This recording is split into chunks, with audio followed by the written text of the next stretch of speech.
We have organized this symposium on team-based learning since team-based learning is the signature pedagogy here at LKC Medicine.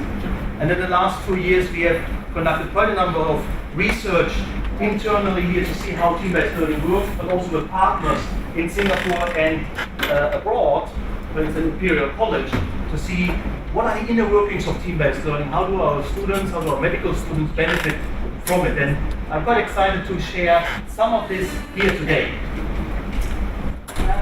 Before I go and quickly provide a line out of this program, I would like to say one more thing. I'm very proud that we have actually here students who are presenting. Actually, 2 out of the 5 presentations is done by our students. We have in the 4th year of the Story project, the students engage in all sorts of research activities, also medical education research, but we have also year 2 students who do not have to do it, so they do it really on a voluntary basis. And they are not only buying into this approach, but seem to want to get involved in research. And they are an equal research level with us on team-based learning, and I think it will be very interesting to see the insights from that as well. We have 5 presentations. We start with first an overview of what are the developments of team-based learning worldwide. Now, what are the trends, what's happening? Then we move on to more fundamental research on team-based learning. What do we know about the basics of team-based learning? How does it work? We will first look at the incentive structure. We will also look at the teaching component to it. And then the last 2 presentations are about modifications of team-based learning, where we look at, for example, can we combine elements of problem-based learning with team-based learning, what are the effects, and what happens if you go online with it, and what to consider there. And so we will have 10 minutes for each presentation, and then 5 minutes Q&A. At the end, there will be a discussion. And I'm very honored to have Professor Schmidt here, who will provide the discussion. Professor Schmidt is a researcher. He is the most cited, in fact, the most cited researcher in medical education. He has done a lot of work on the problem-based learning in the last 30 years, and he has done also now increasingly more on team-based learning. So we're very keen to hear his feedback and perhaps some future directions of where the research is bringing us. Now, without further ado, let me invite the first speaker to present on the global development of team-based learning.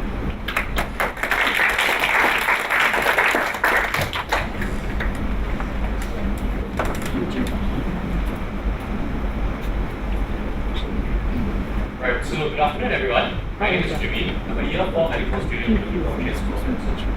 Today I'll be sharing with you my year 4 study project titled Worldwide Inventory of Medical Schools Using Team-Based Learning. Before we begin, I'd like to express my sincerest gratitude to Professor Jerome as well as Dr. Preman for supervising me for my very first medical education research project. Right, so in the past decade, we see that medical education has undergone a paradigm shift with increasing adoption of active learning strategies, one of which is team-based learning, otherwise known as TBL. It was first implemented in medical education in the Gabriel Tan 2008. And since then, its use has spread worldwide with numerous recent publications documenting its efficacy as well as its resource intensive. As a brief introduction, TBL comprises 3 main phases. Firstly, there's the pre-session preparation. Secondly, there's the readiness assurance test in the form of individual readiness assurance testing, otherwise known as IRAS, where individual students go through what we call basal sessions, followed by team readiness assurance testing, otherwise known as TRAPS, where they discuss the same questions in a group setting. Lastly, the application exercises where students discuss higher order critical thinking questions based on relevant clinical scenarios. That being said, despite a lot of research documenting the benefits of TBL medical education, the current lack of information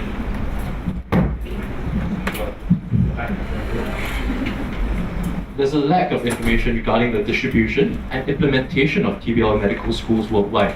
Hence, we conducted this study with several objectives. Firstly, we wanted to study the geographic distribution of TBL research and compare this with the geographic distribution of medical schools worldwide using TBL. Additionally, for the schools that are using TBL, we wanted to find out more about how it was implemented in their schools. Lastly, we wanted to study the relationship between TBL research and implementation. This is because there are schools that have implemented TBL without performing TBL research and vice versa. In order to study how TBL was implemented in schools, we relied on guidelines reporting TBL activities as outlined by Paul Hyder et al. In 2012. The 7 core components of TBL are shown in the slide here. Firstly, teams should comprise students from different backgrounds who encourage diversity of opinions and encourage and facilitate discussion. Furthermore, teams must comprise 5 to 8 students. Having too few students may compromise the collective brain power of every team, while having too many students may reduce the engagement of each individual student. Secondly, readiness assurance tests motivate students to prepare for each TBL lesson as well as to collaborate during the team readiness assurance testing. Thirdly, immediate feedback in the form of obtaining the answers to TREP questions immediately allows for individual misunderstandings to be clarified before they become entrenched. Fourthly, proper sequencing of discussions, with discussions within teams followed by discussions between teams, facilitates deeper engagement of the course content. Fifthly, application exercises should be set according to the 4 S's principle. Students should be given the same significant problem and be encouraged to make specific choices simultaneously. Sixthly, IRATs and TRATs should be graded in order to promote pre-class preparation and productive discussion during TBL sessions. Lastly, peer review motivates learners to prepare for and participate in class and also shapes specific learning behaviors. Our methodology comprised 2 approaches, a literature study and a survey. For the literature review, it was performed in the Web of Science database in August 2018 using the search term on the slide. The search yielded a total of 120 journal articles, of which 69 were about medical education. The countries of origin of these 69 articles were then studied. Of the 69 articles, 39 described the curricula of their respective medical schools, and they were thus analysed according to the 7 core elements of TBL outlined by Hyder et al. However, performing a literature review exclusively has several limitations. Firstly, each school's curriculum may have been updated since the time of the publication. Secondly, most papers do not comprehensively describe the curriculum at their medical schools. Lastly, there are schools that have implemented TBL without performing TBL research. Hence, to address these shortcomings, we surveyed TBL practitioners and researchers. Qualtrics was a survey platform of choice in view of its robust analytical toolset, and the questionnaire asked explicitly about each of the 7 core elements of TBL. In order to maximize response rates, the survey was designed to be simple to understand and quick to complete. The survey was then sent to TBL practitioners on the TBL listserv and TBL collaborative. The authors of the 69 articles were also contacted for the study. In total, received 27 responses for further analysis. Right, so moving on to the geographic trends in TBL research. The literature review shows that the total yearly publication numbers have been on the rise since 2003. The principal driver in the early years was research from the United States. However, yearly numbers from the US have been dropping since 2015. Conversely, the first publication from Asia was in 2008, 5 years after the first publication from the US. However, in recent years, Asia has been a dominant driver, with Western Asian countries such as Lebanon and Saudi Arabia being strong contributors.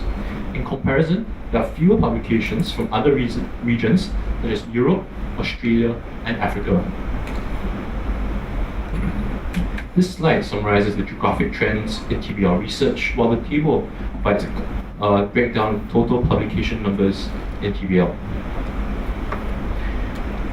Right, so at a country level, the US has published by far the most articles about TBL in medical education, followed by Singapore and Lebanon.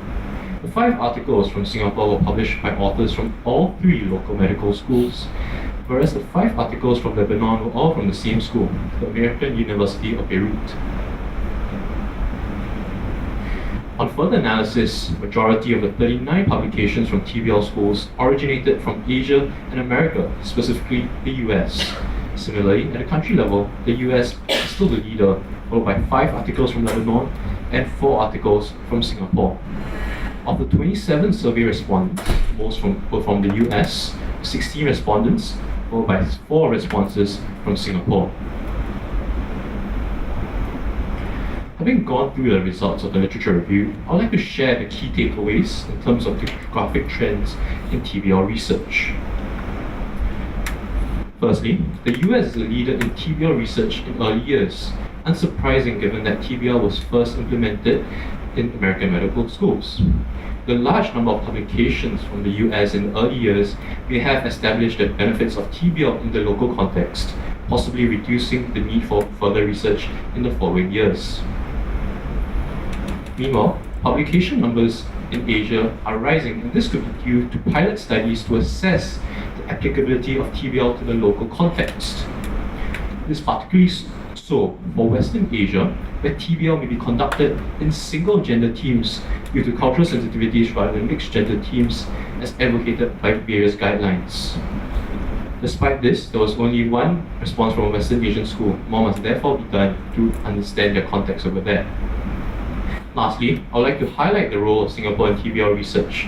Despite its small size and low number of medical schools, all 3 schools are involved in TBL research, and reasons could possibly include its small size, how faculty teach students from different schools, and the frequency of local and regional medical education conferences such as Transform-Med. These factors facilitate knowledge exchange and collaboration in curriculum development across schools. Furthermore, 2 medical schools here, as LKC and Duke NUS, have TBL as the main educational tool. The extensive use of TBL provides unique opportunities to conduct research into the efficacy, scalability, and sustainability of large-scale TBL implementation. From the survey, TBL is used mainly as an adjunctive educational tool, with most schools using TBL in less than 25% of the curriculum. TBL is actually used more in the preclinical rather than the clinical curriculum. And from the survey, majority of respondents actually employ all 7 core TBL elements, with the least prevalent being peer review at just under 75%. There are some key takeaways to understand about implementation of TBL. At most schools, TBL is used as an adjunctive teaching tool alongside other teaching methods such as problem-based learning, otherwise known as PBL. Now, a variety of reasons such as inertia and overhauling the curriculum, faculty preference, and manpower issues. Ultimately, there's no one-size-fits-all approach, and the curriculum must be individualized to suit institutional and cultural needs. Unsurprisingly, TBL is used more in the preclinical compared to clinical curriculum because its efficacy in the preclinical curriculum is better documented. Furthermore, there are practical difficulties in implementing TBL in a clinical setting because students may be at different healthcare sites and faculty may not have the time to undergo formal TBL training. Right, and all 7 core elements of TBL are present in the majority of classes. Alright, so throughout the study, we have also identified several relationships between TBL research and its implementation. Firstly, there are non-TBL schools that perform TBL research. In these cases, it's usually in the form of pilot studies to assess the suitability for future use. Secondly, there are also TBL schools that have not performed TBL research, perhaps because it's already well documented in terms of its efficacy. There are also schools where TBL implementation precedes TBL research, in which case the research is mainly evaluative. With that, we have come to the end of my presentation, and here are some key takeaway points. I would like to welcome any questions, and thank you for your attention.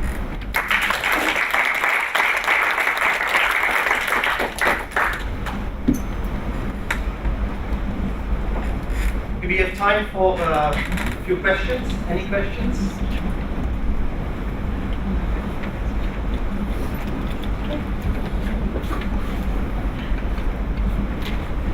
Maybe I can make a start.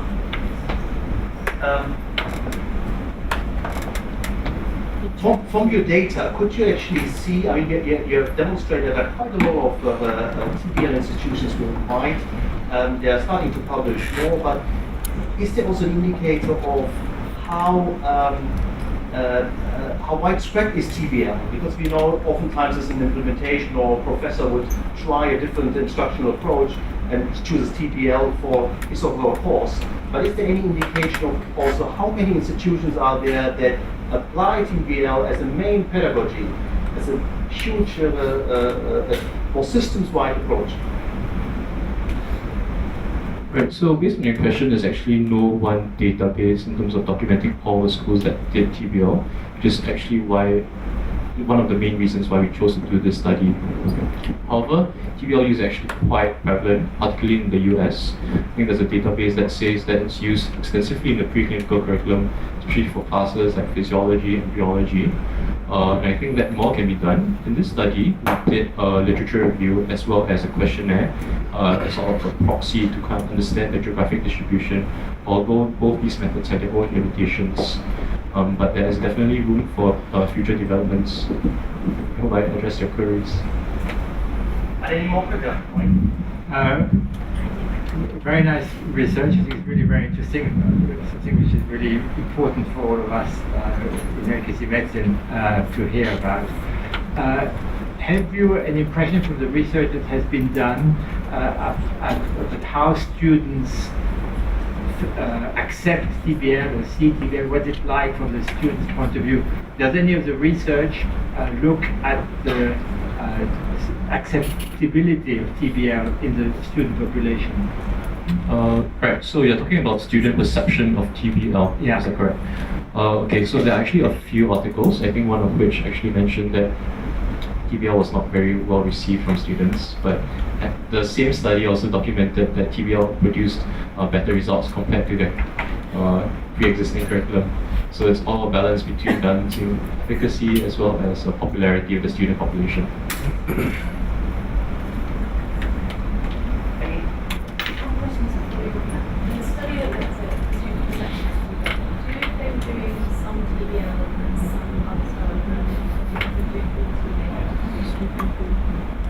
That the study was more of an interventional, like pilot study, but I'll have to get back to you regarding that. All right, let's move on to the next presenter. How does graded versus ungraded individual readiness assurance scores affect learning? Juliana Koh.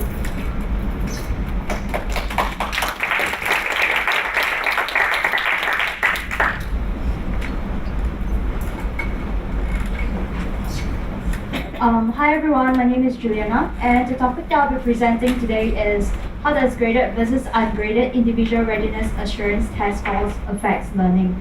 So for those of you who don't know, the individual readiness assurance test is actually a component in team-based learning, or in short TBL.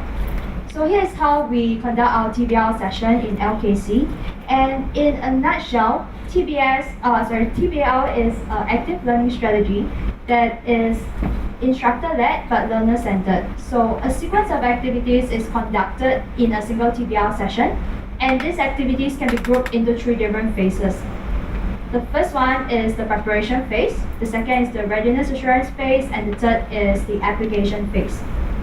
So among these 3 phases, Larry Michelson, who is the founder of TBL, and Michael Sweet, they argued that the readiness assurance phase forms the backbone of team-based learning. So it is very important that students prepare well for this particular phase.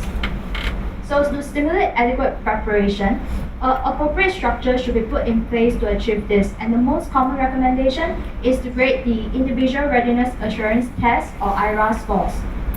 So why? It's basically, generally assessments drives learning. And Hayden and his colleagues actually went a step further and argued that the grading is a critical component of the learning process in team-based learning. This is because when students' performance are graded, they are generally more obliged and more motivated to prepare prior coming to class. And on the same note, if students are not preparing well prior to the session, it will lead to poor discussion and the whole TBL process will suffer as a whole. But on the flip side, there are also people who argue against grading because there can be adverse effects on learning. And assessment does not always drive learning. It can actually inhibit learning instead, and this is especially so during the case of test anxiety. And grading performance can have a negative effect on team cohesion. So when individual efforts are graded individually, members of newly formed teams will prioritize individual efforts over team efforts, and that leads to social loathing. And lastly, the removal of grading does not equate to lower preparation because there's always a social incentive to contribute to the team. So the aim of the study is to study the effects of grading on team-based learning performance with data obtained from medical school that employs TBL on the first 2 years of undergrad medical curriculum. So in the year 2015, the IRA was changed from graded to ungraded during the 2014 cohort transition of year 1 to year 2. And this provides us with a beautiful and great opportunity to study this effect with a quasi-experimental setup, which currently is lacking in the literature. So what do we want to know is whether or not the change from graded to ungraded IRA affected students' preparation for team-based learning and IRA performance positively or negatively, and if there is any long-term effects on learning. So data from 220 students were used. 53 of them were from 2013 cohort, 78 from 2014 cohort, and 89 were from 2015 cohort, of which 64% of them are males, and they all completed the biomedical assessment test, BMAT, prior to entry. So here's the sequence of how a TBL session looks like for everyone across the 3 cohorts. And at the end of each year, they will go through an examination to determine if they move on to the next academic year. The materials that we used were download frequency of the pre-class materials, which includes voice over PowerPoint, PDF files, and book chapters. We also used the IRA scores, which we tabulated in percentage scores to account for the differences in the number of MCQ questions presented to the students in each TBL class. And we also used the end of the end of year examination scores in percentage as well. So we conducted 6 sets of ANCOVA, and the independent variable used are whether or not the cohort went through graded or ungraded IRA. Dependent variables are year 1 and year 2 download frequencies, IRA percentage scores and examination scores. And to account for any potential cohort differences, we used BMAT as the covariate. We also adjusted the alpha value to account for multiple analysis using the Born-Ferroni corrections. So instead of the usual 0.05, it is now 0.008. So now we look at the results. So there is a significant difference among the 3 cohorts for year 1 and year 2. Looking at year 1 first, post hoc tests revealed that students who went through graded IRA, and in this case the 2013 and 2014 cohort, the students are downloading way more materials than the 2015 cohort who went through ungraded IRA. Similarly, for year 2, the 2013 cohort are actually downloading more than students from ungraded who went through ungraded IRA, which is the 2014 and 2015.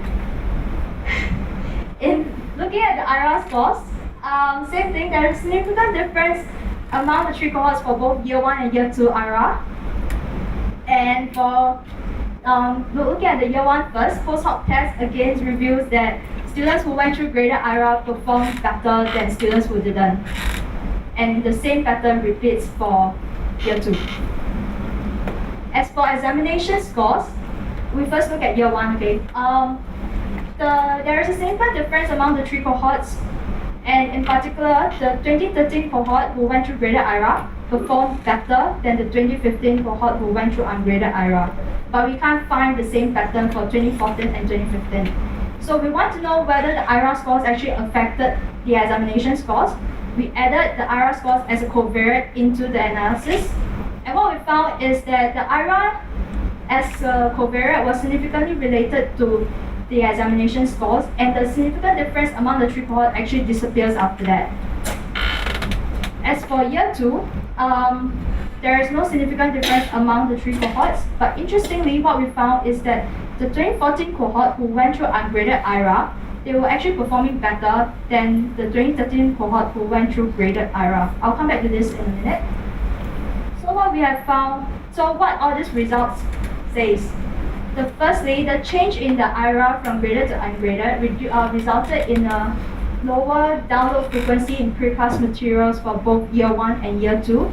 So for year 1, there was about a 26 to 34% drop, and for year 2, there was a 44 to 57% drop in download frequencies. And the change also resulted in lower IRA scores for both years of about 5%.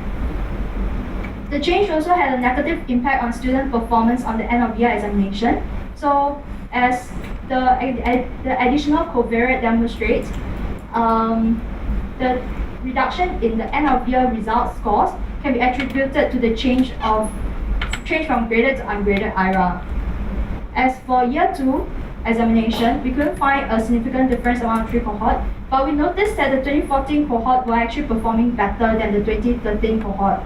So one reason for this phenomena is that the 2014 cohort is the only cohort that went through both graded and ungraded IRA.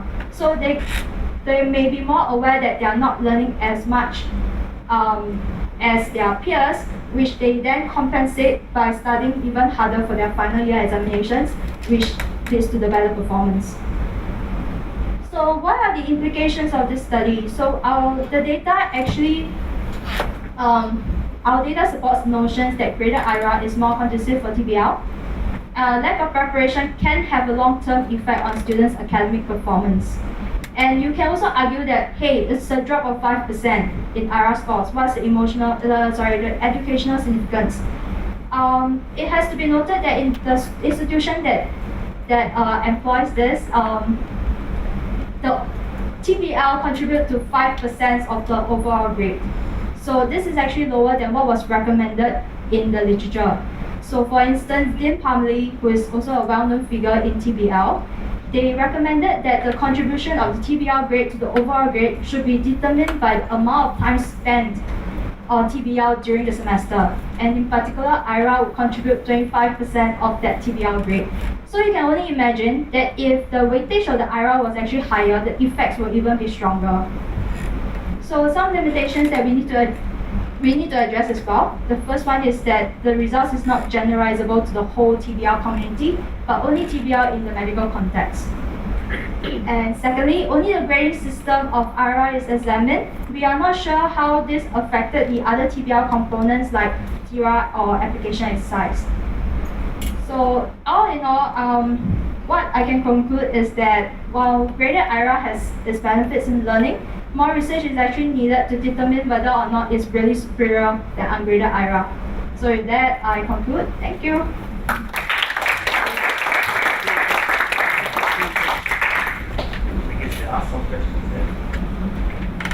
I believe that the majority of IRA questions are carried over from year to year. Is that correct? Yeah, it actually doesn't change from year to year. Yeah. So one potential confounding factor in this, true for all medical curricula, is pass on from seniors to the next cohort. Have you looked at that at all? Because the more information that is passed on about the questions, the more focused the students will be on what they actually learn or do in their self-studies, which would reduce the time that they're downloading and would also reduce the effectiveness of the TBL. So I believe that you're mentioning about how there's the possibility of passing down the questions from year to year, which to be honest, we also did examine the time spent on tasks, but right now there is some data integrity that we need to clear on the time of task because of the technology that was being used. So I couldn't present that at this point of time. I don't deny that there is that possibility that the tests are actually passed down, but to be honest, we don't have a measure for that. Yeah. So in fact, if the questions is really passed down, we would actually see an increase in IRA scores, right? Because they already know the results or the answers to the questions. Not necessarily, because it means that you're focusing the way in which you're studying, but doesn't necessarily mean that you can remember all the answers. So I do think this is a confounding factor that should be investigated, and it can be actually followed up. using anonymous follow-up with the students, asking the specific question. I mean, how much of the questions have been passed on and how much that has influenced the game. Because it is a confounding factor. Okay, thank you very much. I think I'll talk to the students after this. They were all smiling. Can I add something to that? We're currently reviewing the curriculum here at the moment, and we'll be adding banks of IRO questions. So it could be something that could be done next year or the year after to compare when there are no banks of questions and then when there are banks of questions. I think that would be great. Thank you. Any other questions?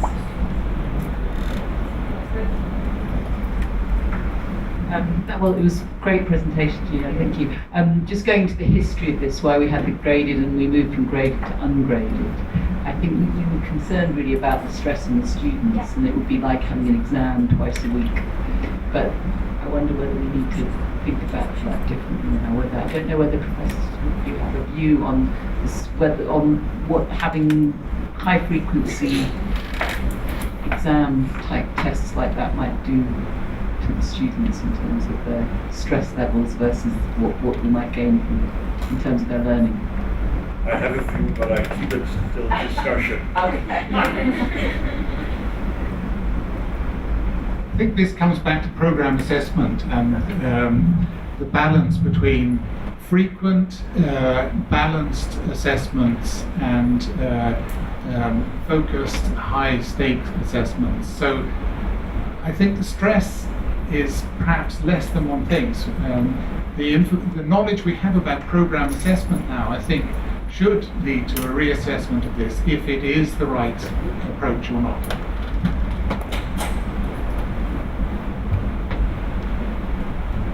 If there are no further questions, then we move on to another interesting component, team teaching in TBL by Preman Rajalingam.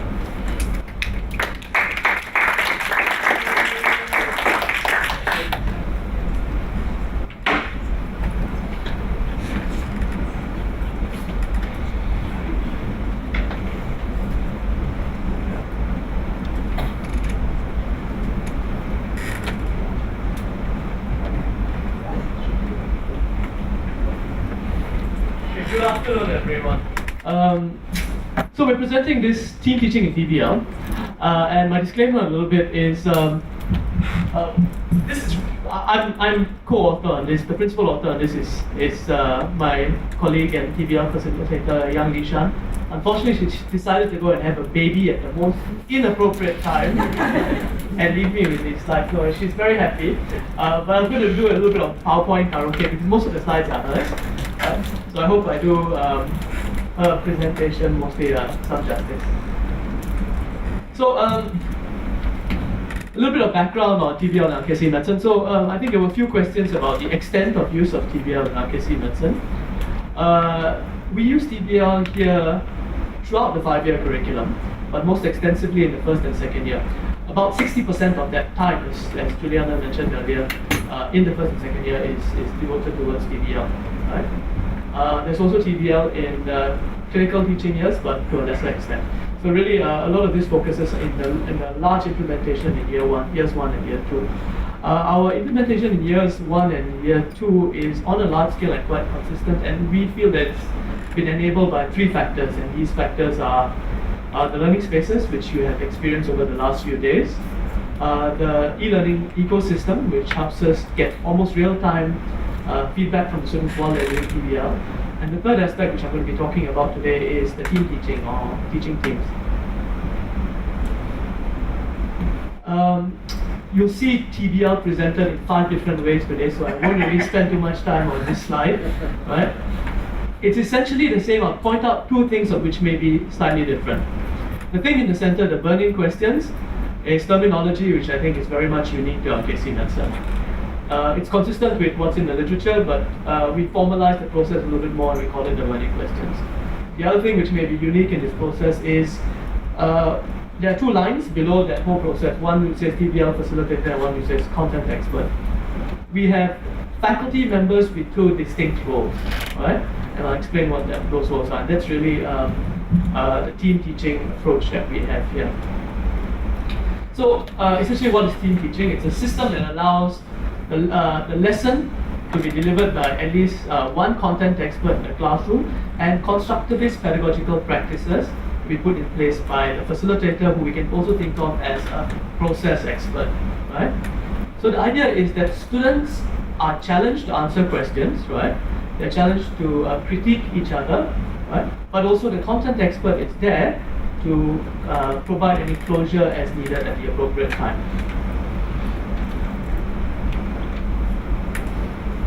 The roles are quite well defined. There are certain things which are the content expert's roles and certain things which are the facilitator's roles, certain things which both of them do together and certain things which neither of them do together. I'll just leave this rather busy slide up there for a while, but essentially I'll highlight some of the things which are quite different. So the facilitator, being someone who is consistent and in class over a long period of time, gets to know the students, is very familiar with the pedagogical process, the pacing of the day, is comfortable with running the e-learning system, so it's very much in charge and responsible for that, right? Facilitator also has perhaps more pedagogical expertise and knowledge, so it's also responsible for compiling a list of improvements after the TBL session to be followed up on together with the content expert. The content expert is really the one responsible for checking the accuracy of the questions. Content accuracy, the factual accuracy of the questions. They're also responsible for making sure that the discussions in class are on point, because the facilitator is often not a subject matter expert. Tanya? Oh, sorry. And they're also responsible for making final changes to the session. Okay? What neither give a lecture on the topic, neither take attendance, neither collate or compile feedback. We have other systems in place for that. Okay? They very much teach together, so in class, both may be speaking one after the other. They both ask questions to the students, right? And so really our research is on their inquiry methods in the class, and what kind of inquiry methods do the facilitators use versus the content experts. I'll skip this slide a little bit. So the approach we've taken is really an action research approach. Because what we're trying to do is, what Lisha and I do quite a bit of is faculty development. So we're trying to improve the practice of teaching for both the facilitators and the content experts. And so we were trying to take a bit more of a scholarly approach to what aspects of that practice of teaching we need to improve. So essentially we have a plan and we go through multiple cycles of observing what happens, acting on it, reflecting on it, and acting on it again. So the aim really was to help content experts and facilitators who have differing roles and expertise synergize their teaching practice through their inquiry methods. And by inquiry methods, we specifically mean questions, right? And the purpose is in order to optimize the student learning experience. So the first step, right, was really to collect some data about what are these inquiry methods? What are the questions that facilitators and content experts ask in class?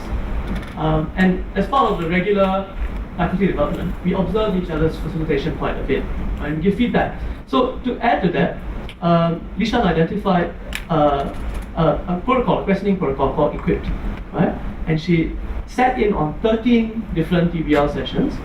And while she was observing these TBL sessions, she also took note of the questions asked by the facilitator, the questions asked by the content expert, and she tried to place them on this Equipped scale.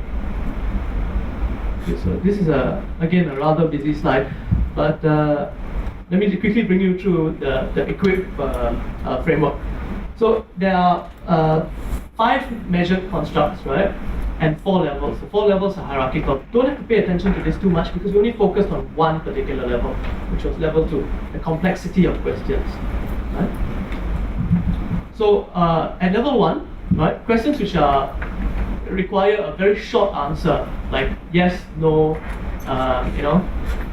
hit bone, are level 1 questions. Level 2 questions are focused on one correct answer but some open-ended opportunity to respond.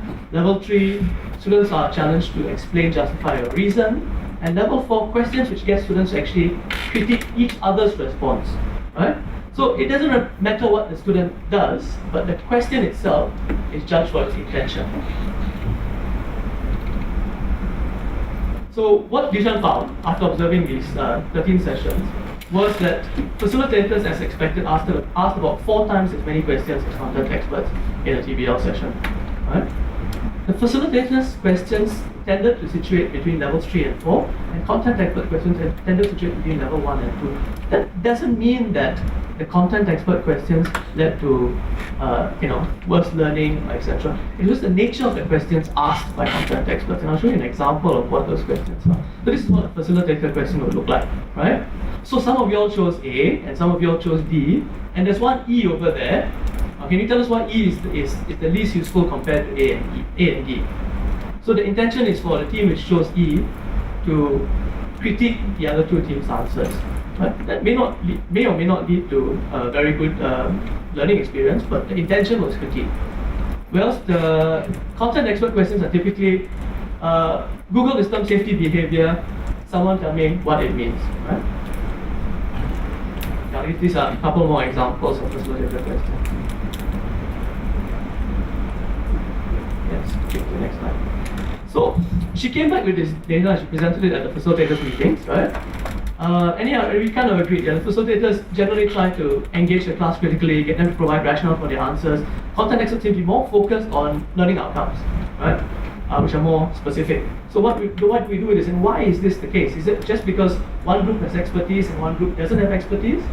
So the next thing she did was, okay, maybe there's different beliefs about their teaching, right? And she used another instrument, which was the Teaching Perspectives Inventory, which is an online inventory which has been used to get teachers to it's kind of a survey. It's not a personality survey, but it classifies people into 5 perspectives that they have, and there's often 1 or 2 dominant perspectives. In the interest of time, I'll run through this very quickly. There's transmission perspective, where the dominant perspective is really what's most important is the transmission of subject matter. There's apprenticeship, where you're modeling good teaching. There's development, right, where the idea is to challenge the learner's point of view. There's nurturing, where the best learners are those who feel most safe and comfortable. And there's social reform, which is essentially people who are a bit of teachers or rebels who want to and have a social agenda which they want students to leave their class with. Since we only had 4 facilitators and 4 content experts, what she did was actually pair them up and did their TPI. Right? And this is what she found. Right? It's not enough data to do anything fancy statistical yet, but the blue line is the facilitator, right? And the orange line is the content expert in each session. What was always apparent is that the facilitator has development as its his or her dominant perspective, right? That's what they try to achieve with their teaching.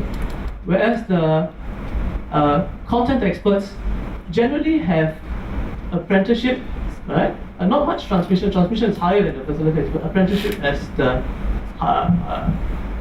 highest dominant perspective may reflect and many of them are clinicians as well. We don't know what that means yet, but it's interesting to note that there's this different belief. So how are we using this information now, right? We're using this information now by channeling it back into our workshops. So in the workshops themselves, the faculty members who attend then do the TPI. They're more aware of what their dominant perspectives are. They're more aware of the equipped model, and we're hoping that this training helps them better synergize their questions between each other. Okay, so quick conclusion. Team teaching will be helpful, right? In a context like ours where, we have a much larger student body and higher student-teacher ratios are required.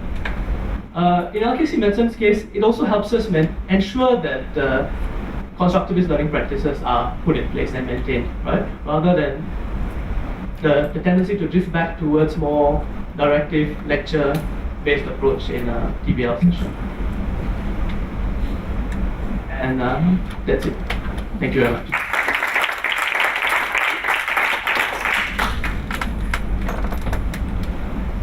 Sorry to butt in again, but your organogram for the TBL is from the student's perspective, but actually the TBL has at least 2 more phases. One is the preparation of the learning material, the IRA and the application exercise, and the other is the follow-up and the to create a circle so you get feedback. Now the facilitator and content experts have different roles in those two phases, which actually correlates to also their function during the actual TBL session. Have you actually included this in your analysis of the sort of questions that are being asked? Because some of the questions are related both to the first phase and to the final phase. That's a really good question. I mean, okay, so one of the other things which Lishan looked at, which I didn't know how to explain, so I took it out, was she looked at, in the classroom, not before the class, but in the classroom, the TBL facilitators and contact could sit at a table on the side and have a conversation, right? And she actually observed, being the fly in the room, what that conversation was like and what they were talking about. And she had something in her slide which I really don't know how to explain, but she said, the facilitator initiated conversation with the content expert so many times more than the first content expert initiated conversation with the facilitator. I think that gets at this differing roles and how they talk to each other in the class. We haven't looked at it before class and after class. There definitely are complementary roles. Tangibly, the facilitator will focus on things like the structure of the question, the length of the entire TBL material, whether it's going to exhaust the students or not. The content expert will focus on the truth value of the questions, its importance to clinical practice, etc. It's a really interesting area, and we need to find a way to study that without disrupting that small group discussion, because we do have a lot of these conversations. I'm involved in them myself, and there's something there. But I think actually, that said, the different perspectives help improve the curriculum and improve the teaching.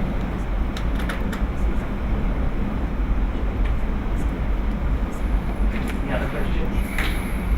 In terms of time, we move on to the next speakers, our students again, on the best of two worlds combining PBL with TBL.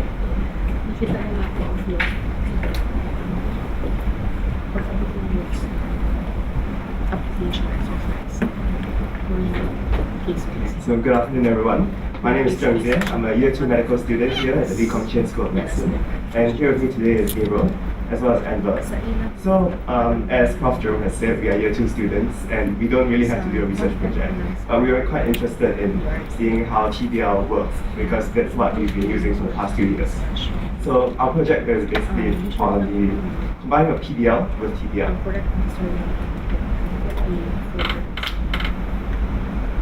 Okay, so before we begin on what our entire research study was about, maybe we should give you a bit of a preamble. So what we have here is a study by Professor Diana Dolman, who basically said, TBL is great, and TBL, which is also another form of learning, is also really great. So why not just combine both, the benefits of both worlds, the best of both worlds? And that was basically she wrote an entire article about how that would be possible, how we could combine the interesting parts of having a problem from problem-based learning, and learning about using that as to increase your interest about the subject, and then combining that with TBL, where you can discuss these terms with your group of stake. So yeah, as I said before that, so it was quite interesting to read about that paper and find out that PBL and TBL, they could both benefit from each other in those ways. The peer feedback and discussions from TBL could be used with PBL, which would include the ability to learn about prior knowledge about the subject and increasing your interest about it, finding out what you don't know or what you want to know about the subject. So that got us a bit curious, because we've been really using TBL for 2 years right now, and we're thinking, maybe, just maybe, what if we could see if this is possible? Because Professor Dolman, she did give this idea, but it was not really tested before. So we wanted to do a little bit of a small study using our cohort as well as our previous cohorts. And that's basically the aim of our study, to check if the TBL sequence, along with if you combine in PBL factors, that would increase any efficiency or your ability. So maybe to explain how we did it, we'll get Gabriel over here to help you. Okay, so for our entire methodology, we took a look using 64 participants over 3 years, all of them standardized to second year medical students, mean age about 20.35. so we measured this effectiveness of PBL versus, well, regular TBL by measuring two qualities. One is situational interest of the students, and the second is the knowledge measures, which we used the IRA scores, TIRA scores, and open-ended IRA scores. And the intervention we used was either giving one group a problem or giving one group a filler text, which I'll go in a moment. Okay, so this is the problem we gave to our intervention group. Basically, the gist of it is we gave them an issue of, this is a patient who comes into your clinic. She presents with these features and these complaints. And so think about this as you are going to start reading your learning materials.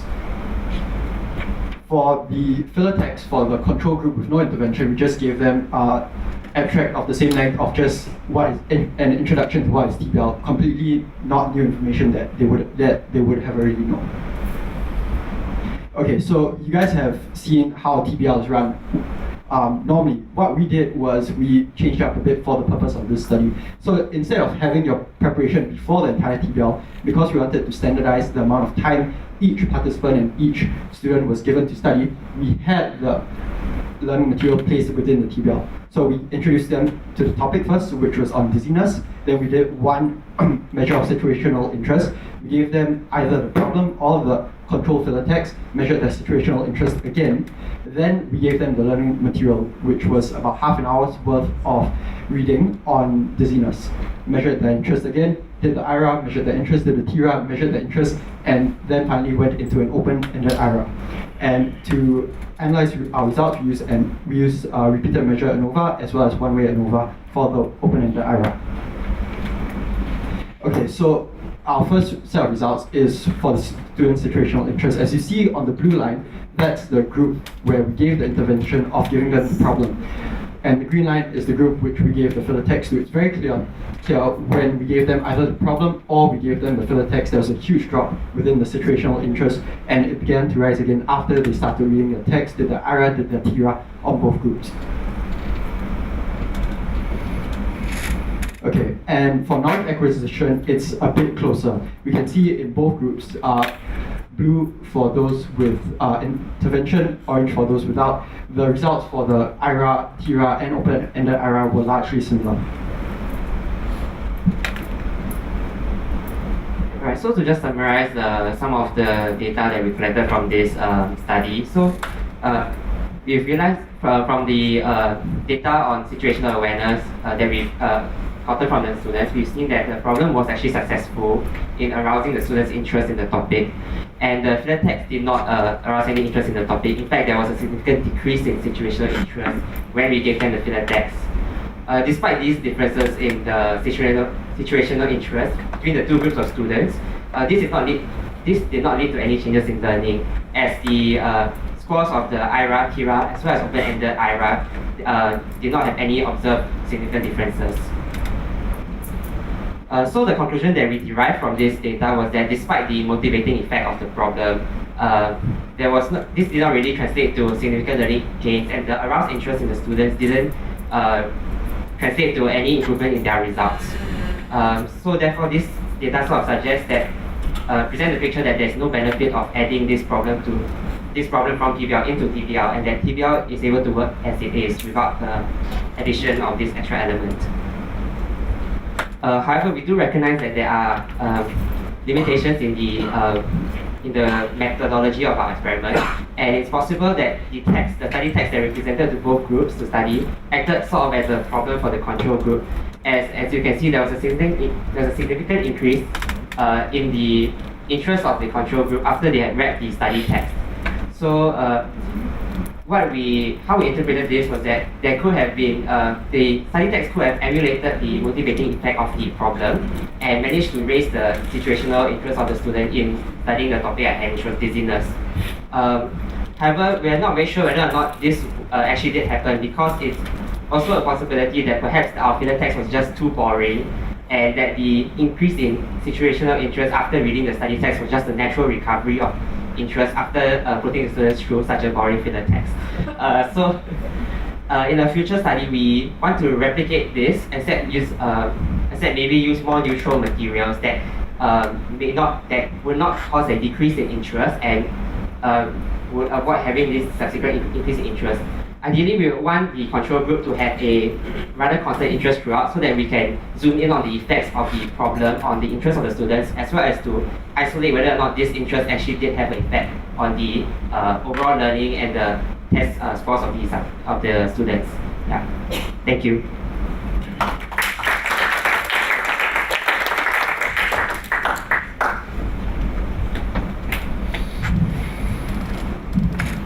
Really interesting, and I think it's an interesting idea to be able to combine both problem-based learning with the pedagogy of team-based learning. One suggestion with I think your conclusion about the filler text is absolutely right. One suggestion there, and I think which would really give a better analysis of the role of a problem, is instead to use perhaps learning outcome or the description of the purpose of that TBL session as the filler text, because that is a neutral approach, and it's not shouldn't in the same way focus the students on trying to think about problems, which is the next step. The really interesting thing would be if you can combine then the effect of a problem as an initiator linked to the application exercise. And I think that's probably where you would see a potential positive effect of PBL combined with TBL, where you can start introducing a problem already during the stage when you're going through the basic knowledge, and then come back to that and develop on it in the application exercise. Should I answer this? Because the students took over at the stage where we already had collected some data. We did exactly what you recommended. So we presented the students with a neutral text that we thought about the learning objectives, what you're going to learn in this block where this problem originated from. And well, it seems that everything that is medical is very interesting for students. So it was not a neutral text, but it was the same effect as presenting them with a problem. In this block, you will be familiarized with this, and they were very excited to find out more about this. This is why we switched back to what we thought must be a very boring neutral text that everybody knows about, but we do not see this effect. But that is why the students also recommended to maybe not use a medical topic to study this phenomenon, but maybe move to something more neutral that is not related to something that they are interested in anyways. The second part of your question about the AEs, I think is a very exciting question. We're actually working on it to see how far problems or also TBL in general has an effect on the application exercises. In fact, the application exercise can be seen as a very nice exercise to transfer knowledge. And that would be very interesting to study. It has not been done before. And the only problem is why we also haven't included in this study is because it is very difficult to experimentally control for any kind of group interaction.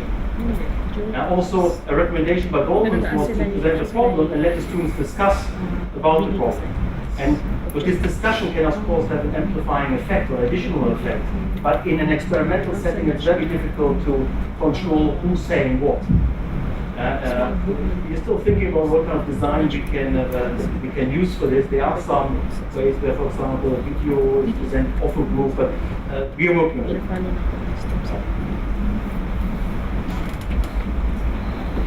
This is a topic that's very close to my heart. I actually had lunch with Professor Diana Dolmans last week, and I'm kicking myself that I didn't talk to her more about this. In our school, we're a PBL-based medical program, and we've just started to implement some TBL to kind of cap the end of the topic. So the students have their traditional 4 hours of PBL every week, but then we now add 1 hour of TBL to see if they can apply that knowledge to new cases, because the problem we have with PBL is it's just one case over the whole week and they don't get a chance to transfer their knowledge and to test. And so that's what we're doing at our medical school at the moment. And the students are really, really lapping it up. They're really loving a chance to get more opportunities to test the knowledge against clinical cases in the application exercises. So I can say that it works. Yeah, I haven't done as good an investigation of results yet, and that's the next step for me. So that wasn't a question. My question probably would be, I don't really think your PBL reflects true PBL, and that would be probably the one comment that I have. So can you just explain to me a little bit more about the problem and the students generating the learning outcomes? Was there any follow-up to that, or any attempt to see if they then use those learning outcomes to study the topics or the resources? It was actually the only thing. It wasn't really a list of what kind of learning goals would you set yourself on to pursue later on. We had a textbook underneath, because it was on an individual basis, it was not a team basis, so individual responses to provide an explanation for the problem in your own words. So we didn't go so far, but again, it was all for the sake of experimental control. But these are all elements indeed that play a role that make the claim more authentic. Say this is PBL with TBL. So this is the first start to just look at the effect of a problem, which typically has a motivating effect, and also in this case. But unfortunately, it didn't translate to the measures that we use, the knowledge measures like IRAS, TRAS, to be sizable. And I'm sure that our discussion will come back to this afterwards. Yes? The fact that a text that actually focused the students and aroused their interest into the area without creating or putting forward a problem is also very interesting. I don't think it's an anomaly that you didn't see a difference between the two groups. What it does say is that perhaps we need to be better at explaining to the students right at the beginning of each TBL session, including then the study programs, what it is they are should be thinking about from a clinical perspective or whatever you want to have, from learning outcomes, to make it clearer as they're going through the study material.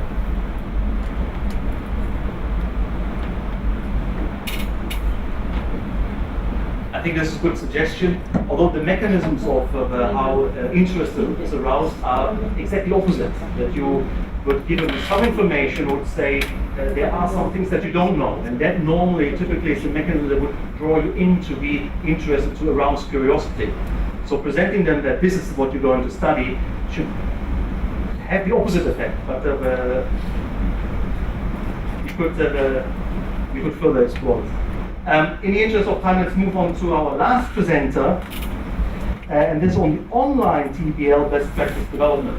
Also a very interesting component of how can we present TBL in an online environment.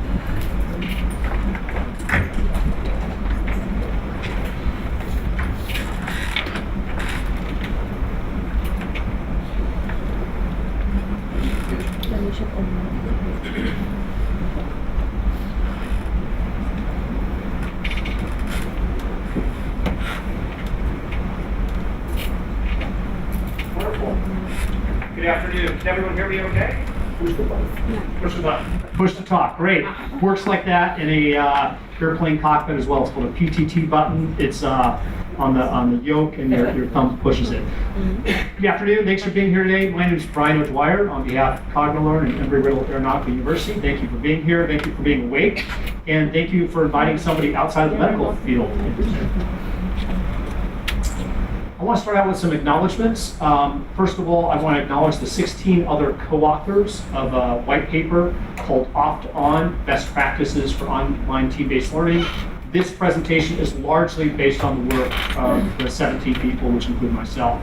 I also want to include a disclosure item. I am the commercial founder and have a financial interest in a company called CognaLearn. They developed www.int-core.com, which is a software for TBL, developed in collaboration with another medical school in Singapore that uses TBL. And that was software was described in the white paper. By way of background, I'm a team-based learning educator, and before education, I used to be in the airline business as a CFO of an airline. 5 years ago, we sold the airline, and I started teaching at Embry-Riddle Aeronautical University. I teach airline management, airport administration, finance, and I also teach aeronautical science. I started teaching with TBL, love the approach, but couldn't handle all the administrative challenges of it as well. Embry-Riddle, by way of background, has done distance education for about 40 or 50 years, starting out with overseas military personnel from the US. They do 100,000 online enrollments a year. Second thing I do, I'm a TBL enthusiast. This is actually my 60th talk, conference, workshop, or presentation on TBL in the past 3 years. I'm also a team-based learning entrepreneur. I founded a company that makes team-based learning software and also helps academic institutions, government institutions, and corporate institutions adopt TBL. So I work with about 80 institutions in their adoption of TBL and connect with about 3 or 4 different TBL educators each week. And lastly, I'm a team-based learning parent. So I have a 2.5-year-old, a 5-year-old, a 6-year-old, and a 7-year-old. And by far, team-based learning parenting is the hardest of these 4 roles. So this is the 5th version of what is TBL. So I break it into 5 steps. I also include teammate peer evaluation, include pictures, but I will quickly move on. The Team-Based Learning Collaborative is an organization of about 2,000 team-based learning educators who promote the practice of team-based learning. In 2017, they formed an online community of practice. In 2018, we issued a white paper. We have 4 manuscripts pending publication. By way of definition, a lot of folks define online TBL as remote learning, where people are not physically co-located in the same spot. And it's either in a form of synchronous, where everyone is collaborating at the same time, potentially virtually, or asynchronous, where people are not working together at the same time. In the online synchronous modality, it's generally similar to face-to-face, but like everything in online teaching, things take longer. Technology coordination becomes more important, and we see the smaller team sizes. Typically team sizes of 3 to 4 versus a lot of face-to-face where might be 5 to 7 person team sizes. The other important difference we see is more frequent peer evaluation. Some folks doing peer evaluation every 3 to 4 weeks to drive career accountability and online development. A couple examples from asynchronous, and the folks that we've been seeing doing this are actually nursing programs in the US. Particularly master's degree programs where the learners are practicing nurses, and so they can actually make it to class at a set time. And so they've actually been the ones we seem to do the most of asynchronous learning. So one school will do 3 weeks per topic, 1 week to do the readings and the pre-work. Then they have a Monday, which is IRAT Monday, where the students have 24 hours to complete the IRAT. On Tuesday and Wednesday, the teams have 48 hours to complete the TRAT, and then 6 days to do the applications, and then another week to debrief them. Then another school actually compresses a lot shorter, Mondays for IRATs, Tuesdays, Wednesdays, TRATs, Thursdays and Fridays applications. So what we did is a lot of what happens in business school, they call it divide and conquer. So the 17 co-authors from 10 institutions formed 4 sub-teams using different approaches, literature searches, some inquiry, faculty surveys, and a review of general online teaching standards such as quality matters. So the 4 sub-team areas we had, number 1 is preparation team, 2nd, readiness assurance team, 3rd was an applications team, which I was part of, and the 4th was for peer evaluation. In terms of the preparation team, the 3 things that they found was information was really important. In general, preparing people for a TBL or a different learning environment is important. In online, that becomes even more important, both in terms of why we're doing it, how we're expected to communicate and collaborate, and what sort of technology people are expected to use and how they're supposed to behave. The second element, not unlike sort of face-to-face TBL, team formation being important, running a practice IRAT, TRAT, and application, not just to get familiar with the process, but also the technological elements as well. A lot of folks will do this covering the syllabus or some orientation materials.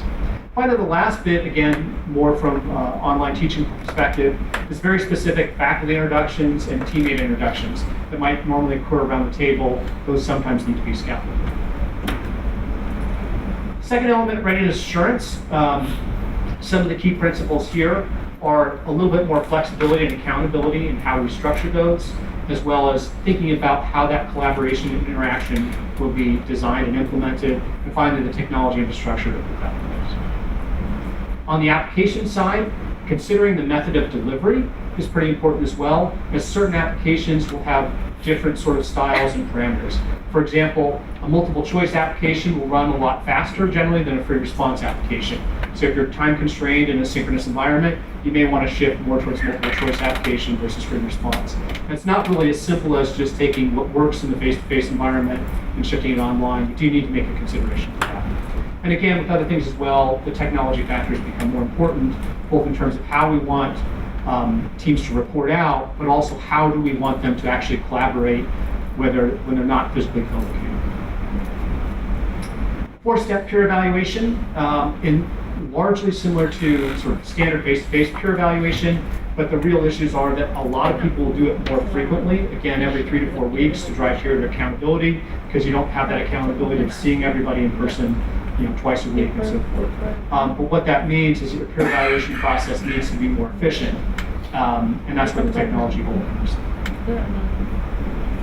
So in summary, team-based learning, collaborative is an online community practice. 4 sub-areas they focus on: preparation, readiness assurance, applications, peer evaluation. 3 key elements are preparation, becomes really important, both in the materials, the educators and the learners, and then communication. A lot of things that we may take for granted in a face-to-face environment, we probably need to consciously scaffold a little bit more. And finally, with everything, technology becomes more important to support perhaps a different level of preparation and a different level of communication between the student. There's the white papers available on the team-based learning website. Happy to share the slides with anyone that's interested as well, and take any questions.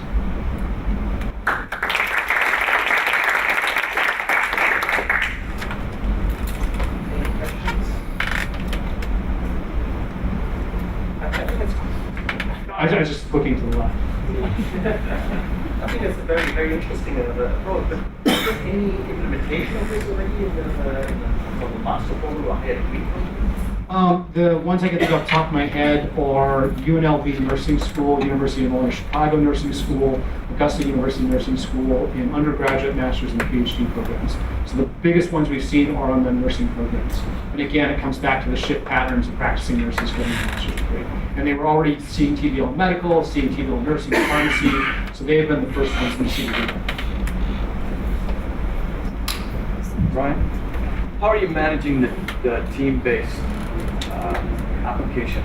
Not the application, the team-based component. What are they doing? Because if you give, let's say, did I see 48 hours? So one team leader collating, or how is that like technologically being managed? Sure, we've seen a number of different ways to do it. So the first view that a lot of people did was saying, hey, look, there's a lot of ways to collaborate and a lot of collaboration tools, whether it's students forming WhatsApp groups, little Facebook groups, even Slack or other sort of existing technology collaboration tools.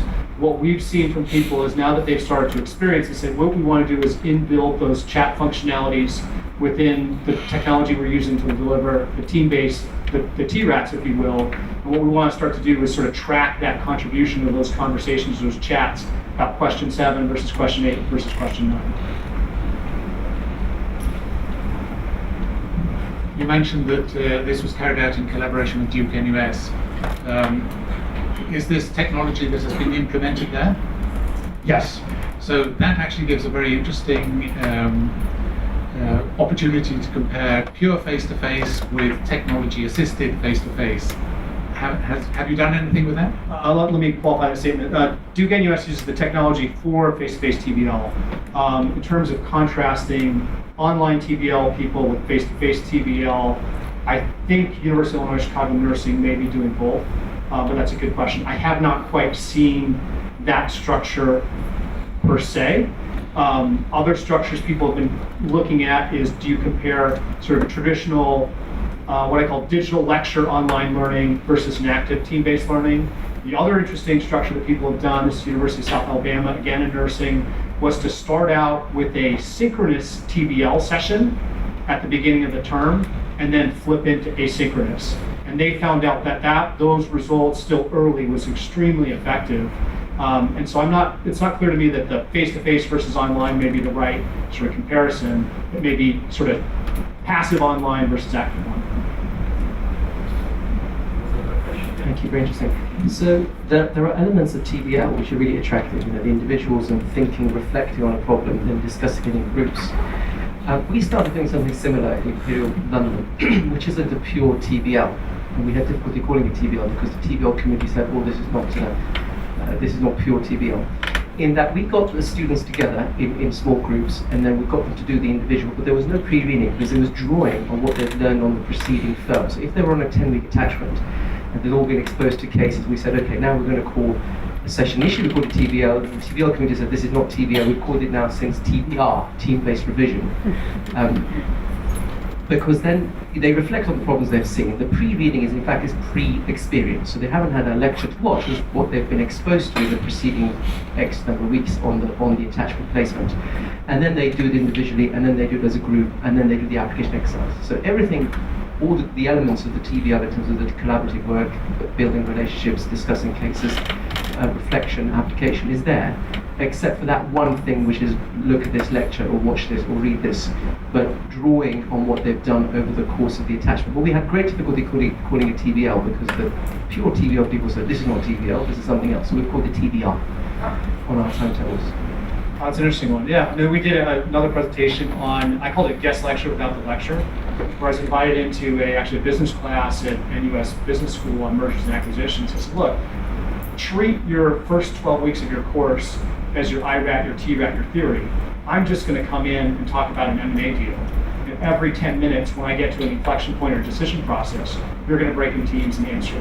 So I absolutely think that gets us much closer broadly to what they actually need to do in their workforce, whether it's a clinical environment or a business environment as well. So I think that's absolutely very important.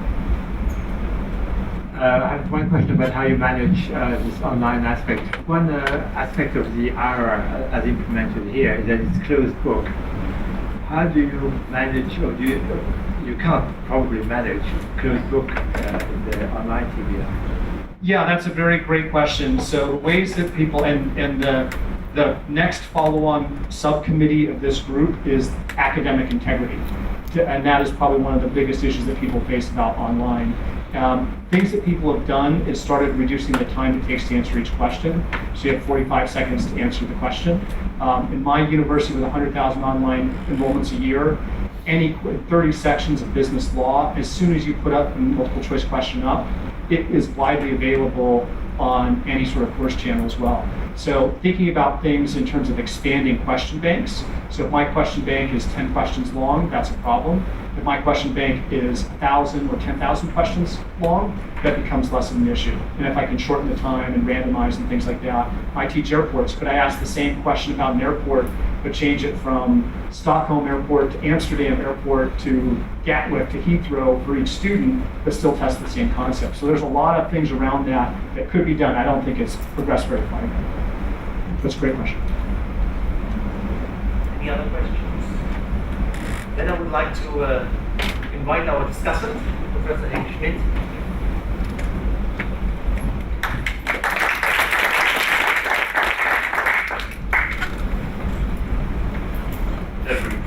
Every time when I attend symposia or other types of meetings like this, I say to myself, how far did we get? How far did we come since the last 40, 50 years of medical education? You should realize that only the oldest people here in the audience have experienced medical education the usual way. And the usual way was you attended a number of lectures, you studied a book, and then you had an examination. And since the early 70s, this has changed, and medical education has been on the forefront all the way.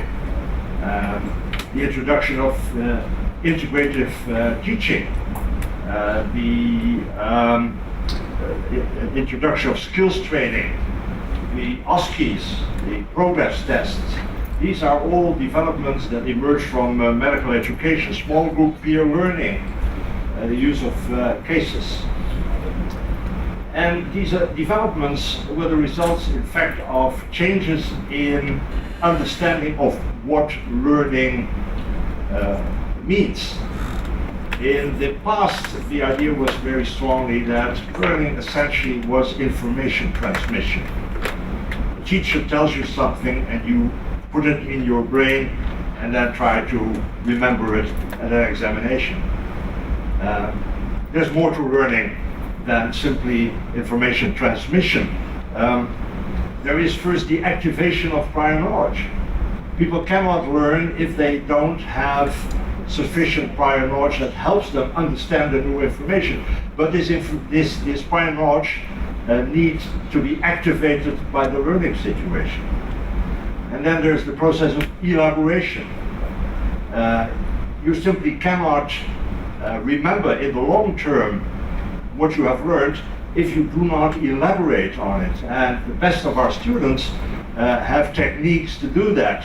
For instance, by walking around in their rooms and then rehearsing what they have learned from text in their own words.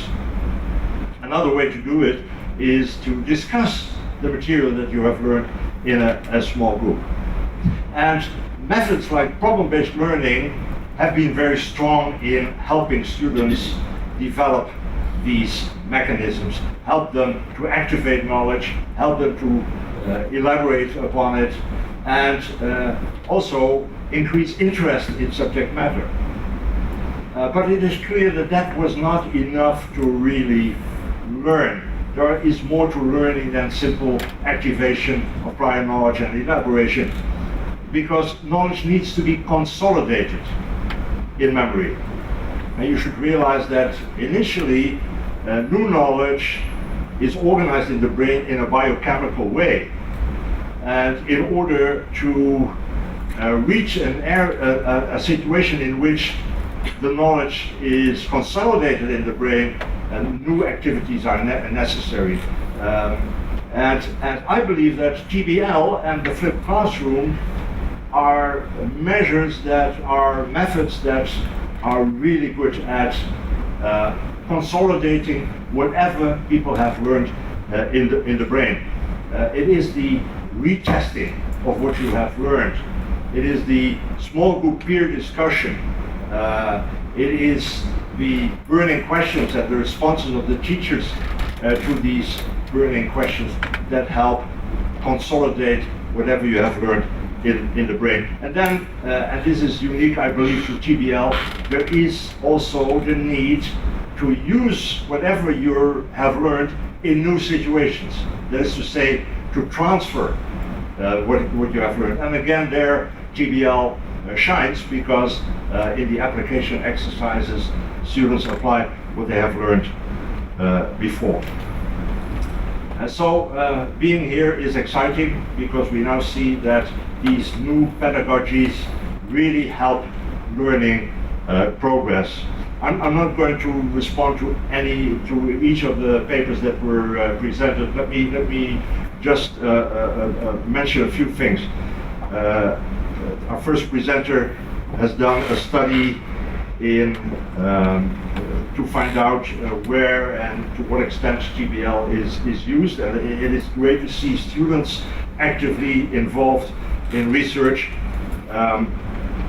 Of course, perhaps the Web of Science is not the best way to find out where TBL is practiced, because the Web of Science only presents papers accepted in a limited set of journals, and typically innovations like TBL start with practitioners, with people who do it and not necessarily write about it immediately. I remember that in problem-based learning, the first papers describing it and the first research published came about 15 years after the original implementation of PBL. So I assume that TBL is practiced far more than than Jimmy seems to have found in Web of Science.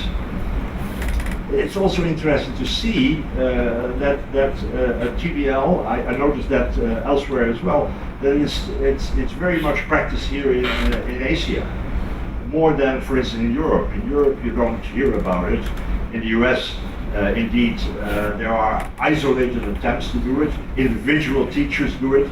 But in particular here in Asia, you see, and in particular in Singapore, you see an integrated approach to TBL, which is, I believe, very important, because TBL considers students to be actively engaged in their own learning. And if you do not implement it wholesale, but only for this discipline or for that subject, then students have to change their approach to learning from discipline to discipline, which I believe is not a good idea.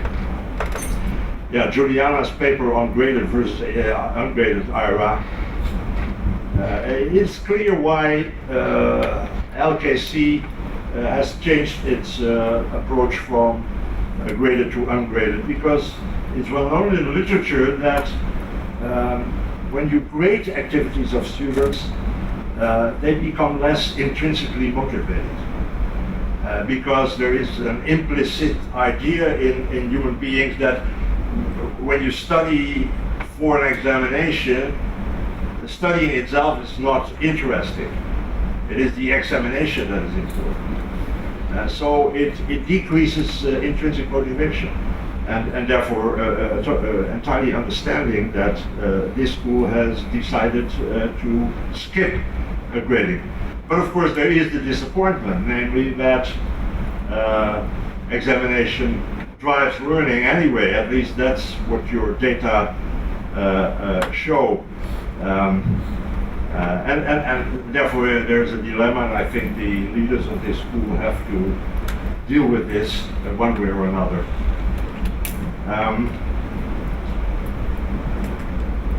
What is also quite interesting to note is that now already here in-depth research is going on. And so there's not only the question of is TBL better than traditional education? Most of the studies that you have discussed are studies showing that TBL leads to better learning. But of course the interesting question is, why is that so? And what we have seen here, several studies of Preman and his colleagues and the students, is that interest is raised in these questions. The question of what is happening, what happens to the learner when he or she is in a TBL course, and how is this pedagogy implemented. So, in conclusion, great things are happening in medical education. We have been witnessing these great things, and of course, more great things need to be happening. Thank you very much. On that note, I would like also to thank the presenters and the audience, and I think we are nicely on time. I wish you a good continuation of the conference. Thank you very much.